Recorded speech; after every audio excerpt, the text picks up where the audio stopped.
Esattamente. Buonasera da Simone Champions League, oramai siamo arrivati alle fasi finali del torneo e questa sera ci siamo giocati i playoff tra Cima Ceramiche e Nicola Varafama. Oggi ragazzi voglio dire una cosa, mi dispiace per Nicola Varafama che io sono tifoso, però complimenti a voi che siete passati ai quarti. Morgete. Siamo a 18 anni.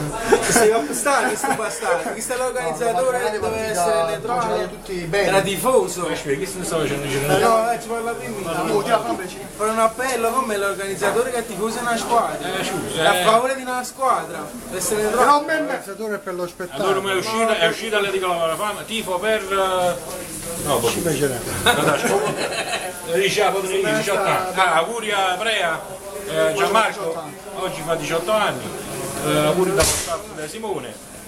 Complimenti all'arbitro. Concentrato fino al 90esimo. Che ne c'è Mario Canfornema? Pure 90. Fino al 90esimo, la stessa cosa. Basta, tu vuoi alla festa, vuoi andare? Vai. Tu pure alla festa?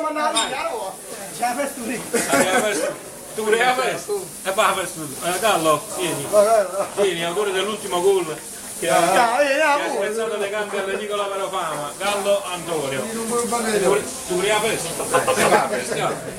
Da Simone Champions League per la Cima Ceramiche che dovrà incontrare la New Team la prossima settimana, è tutto linea al Falò ragazzi, da Gianmarco Brea.